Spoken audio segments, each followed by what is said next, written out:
सबको जय मसीह की। आइए आज हम सुंदर समय में परमेश्वर को धन्यवाद करेंगे, परमेश्वर की महिमा करेंगे।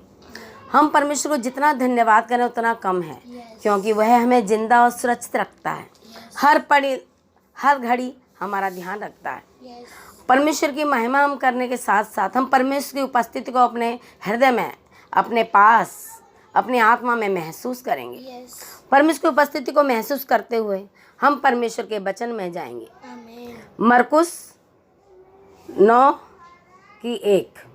उसने उनसे कहा, मैं तुमसे सच कहता हूँ कि जो यहाँ खड़े हैं उनमें से कोई ऐसे हैं कि जब तक परमेश्वर के राज्य को सामर्थ्य सहित आया हुआ न देख लें तब तक मृत्यु का स्वाद कदापि न चखेंगे।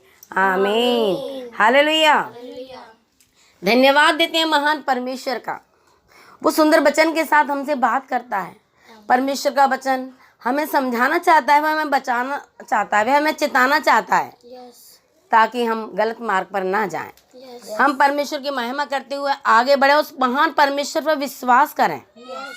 इसलिए परमेश्वर के वचन के साथ साथ हम अपने जीवन को उसमें ढाल दें कि परमेश्वर का वचन हमारे हृदय में और हमारे हृदय रूपी पटिया पे लिखने पाए।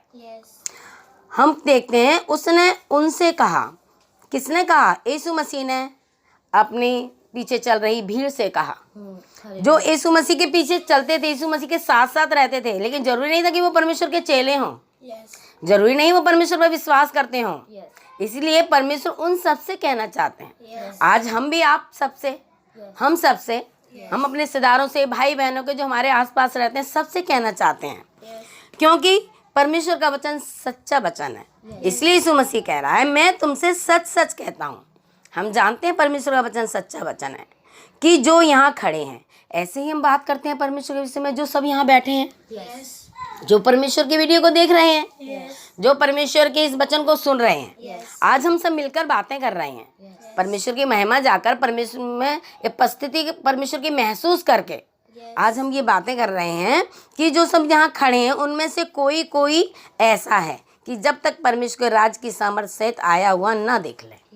अब हम सब में से बहुत ऐसे हो सकते हैं, क्योंकि जब यीशु मसीह पृथ्वी पर था, बताओ, जब साक्षात यीशु मसीह परमेश्वर का पुत्र पृथ्वी पर था, तब भी लोग ऐसे ही थे, तो आज क्यों नहीं होंगे? तब भी ऐसे लोग थे। जब यीशु मसीह चिल्ला के कहता था, परमेश्वर के वचन को बताता था, और घर घर जाकर, गली गली जाकर परमेश्वर के वचन को बताना चाहता था कि वो लोग बचाए जाएं। और वो ये साफ साफ कहता था कि मैं परमेश्वर का पुत्र हूँ, और उसमें सामर्थ्य थी। वो लोगों को चंगा करता था, वो मुर्दों को जिलाता था, तो इतने बड़े बड़े कार्य करता था, तो तब भी उन लोगों को भरोसा नहीं था। तो आज कौन सी अचंभे वाली बात है? इसलिए हम जब बातें कर रहे हैं तो हम समझना चाहते हैं, एक दूसरे से बताना चाहते हैं, बात करना चाहते हैं कि कुछ लोग अभी ऐसे हैं, तब भी ऐसे थे, तो आज भी ऐसे हैं कि जो परमेश्वर की सामर्थ्य को नहीं जान पा रहे। वो उस परमेश्वर ने अपने पुत्र को हमारी पृथ्वी पर भेजा, हमें बचाने के लिए, हमें पापों से क्षमा करने के लिए, हमारे अपराधों को क्षमा करके हमें जीवन देने के लिए, हम नरक से हमें बचाने के लिए, हमारा गलत रास्ते से हमें सही रास्ते पर पहुंचाने के लिए। जब परमेश्वर ने अपने पुत्र को भेजा, वो क्रूस पर चढ़ा, उसने हमारे लिए बलिदान को दिया, तब उस सच्चाई को अपनी आंखों से देखते हुए लोग नहीं समझ पा रहे थे। तो कुछ लोग आज भी कठोर हैं, कुछ लोग आज भी कट्टर हैं, जो परमेश्वर के सच्चे वचन को नहीं समझ पा रहे। हालेलुया। आज हम परमेश्वर के वचन को आंखें खोल कर पढ़ें, अपने कानों को खोल कर सुने। ये परमेश्वर का वचन सामर्थी वचन है। यीशु मसीह सामर्थी था, उसने हमें भी सामर्थ्य दी है। उसने हमें सामर्थ्य दी है लोगों को चंगाई देने के लिए। उसने हमें सामर्थ्य दी है कि तू जा, जगह जगह प्रचार कर, लोगों के जीवन को बचा। क्योंकि परमेश्वर वचन में लिखा है, पवित्र शास्त्र में लिखा है, खुद बचना काफी नहीं है, औरों को बचाना होगा। तो हमें परमेश्वर के वचन के बारे में बात करनी है, हमें बताना है। तो ऐसे कोई तो हर की चीज को एक दूसरे को नहीं पहचानता। जब पड़ोसी नए होते हैं, इंसान नए होते हैं, तो आमने सामने मिलते हैं, एक दूसरे से बातें करते हैं, तब न समझ पाते हैं कि वो सामने वाला इंसान कैसा है, उसका चरित्र कैसा है, उसके पीछे का जीवन कैसा है। जब हम बातें करेंगे आपस में, तभी तो समझ पाएंगे। ऐसे ही जब हम परमेश्वर के वचन को बताएंगे, वो वचन उनके जीवन में काम करेगा, वो परमेश्वर के वचन के रास्ते पर चलेगा, तभी तो उसका जीवन बचाया जाएगा। लेकिन जब हम बातें करते हैं तो जहाँ 6, 10, 8, 15 लोग इकट्ठे होते हैं तो जरूरी नहीं परमेश्वर का वचन सबके जीवन में काम करे। परमेश्वर का वचन तो एक ही वचन है, वो जो सबके कामों में पड़ रहा है, वचन तो एक ही है। लेकिन मनुष्य अलग अलग है, मनुष्य का दिमाग अलग अलग है, मनुष्य का जीवन अलग अलग है, मनुष्य का चाल चलन अलग अलग है, मनुष्य की बुद्धि अलग है, मनुष्य का ज्ञान अलग है। तो जब हम परमेश्वर के वचन को बोलते हैं तो कभी किसी के जीवन में काम करता है, किसी के जीवन में नहीं करता। तो आज हम यही कहना चाहते हैं कि जहाँ सारी भीड़ खड़ी है तो उसमें जरूरी नहीं सभी अपना जीवन बदल दें। कुछ लोग इतने कठोर हैं, कुछ लोग ऐसे हैं जो परमेश्वर के वचन को मानना ही नहीं चाहते, उसकी सामर्थ्य को समझना ही नहीं चाहते, जानना ही नहीं चाहते, अपने हृदय को उन्होंने कठोर कर लिया है। तो वो लोग जब सामर्थ्य को नहीं जानना चाहते तो वो लोग तब तक मृत्यु का स्वाद कदापि न चखेंगे जब तक परमेश्वर की सामर्थ्य नहीं आ जाएगी। हालेलुया। वो साक्षात परमेश्वर ऊपर से उतर कर नहीं आ जाएगा, उसकी आग आसमान से नहीं बरसेगी तब तक, उसके शोले नहीं भड़केंगे तब तक। वह हम सब लोगों को जो उसके वचन को नहीं जानते, उसके वचन को नहीं मानना चाहते, अपने जीवन को नहीं बदलना चाहते, उन पर कठोरता से जब उन पर आग नहीं बरसाएगा, उनको जब तक यीशु मसीह ऊपर से आता दिखाई नहीं देगा, जब तक वो लास्ट समय नहीं आ जाएगा, जब तक वो अंत समय नहीं आ जाएगा, और वो तब तक मृत्यु का स्वाद नहीं चखेंगे। अरे कैसा मृत्यु का स्वाद? कई लोग कहेंगे मृत्यु तो स्वाद सबको चखना, सभी मरने वाले हैं, सभी मरेंगे।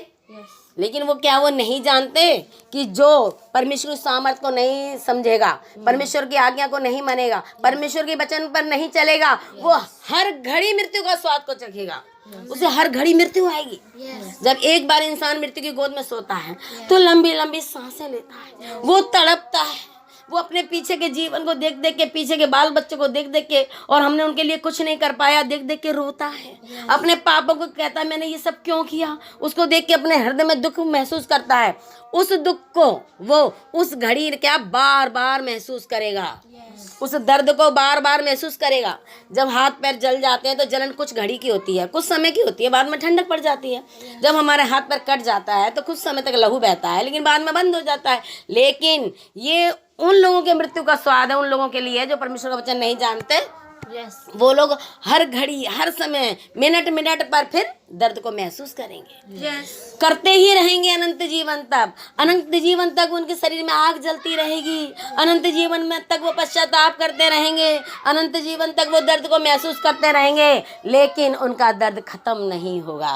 हालेलुया। आज वो समय है कि उस मृत्यु को स्वाद को हम अभी चख लें, परमेश्वर के वचन को हम अभी मान लें, तो वो मृत्यु का स्वाद हमें चखना नहीं पड़ेगा। एक बार हम मरेंगे, हमारी आत्मा प्रभु के पास जाएगी, लेकिन हम वो दर्द नहीं होगा, वो कठोरता, वो अपने शरीर में वो जलन नहीं होगी। हम प्रभु के पास जाएंगे और प्रभु हमें अपना लेगा, क्योंकि हमने परमेश्वर के वचन को अपनाया है, परमेश्वर के वचन को माना है, उसकी आज्ञा पर चला है। इसलिए उस महान परमेश्वर को हम धन्यवाद देते हैं जिसने ये वचन हमारे जीवन में दिया। उन लोगों को, विशुद्धाओं को हम धन्यवाद देते हैं कि ये जो वचन है जो हमें बताया, और वो हमारे जीवन में आज काम कर रहा है। हमें खुली आंखों से पढ़ने का हमें मौका मिल रहा है, हमें खुले कान को खोलकर सुनने का मौका मिल रहा है। इसलिए आज हम परमेश्वर की आज्ञा को मान लें और परमेश्वर के वचन पर चलें, और उस स्वाद को चखने का इंतजार ना करें, उस मृत्यु की गोद को नरक में जाने का इंतजार ना करें। जब परमेश्वर यीशु मसीह उतर के आएगा तब हम जीवन को बदलेंगे, फिर कुछ नहीं हो सकता। जो समय गया वो वापस नहीं जाएगा, क्योंकि अंत समय है। इस समय हमें अपने जीवन को बदलना है, इस वचन के द्वारा हमें उद्धार पाना है। इसलिए इस वचन के साथ साथ हम परमेश्वर की आशीष को भी पाएंगे। मृत्यु का स्वाद हम नहीं चखेंगे, हमें परमेश्वर अपना लेगा। इसलिए सच्चे वचन से हमें परमेश्वर की महिमा से हम सब आशीष पाएं। आमीन। हालेलुया। हालेलुया। जय मसीह की।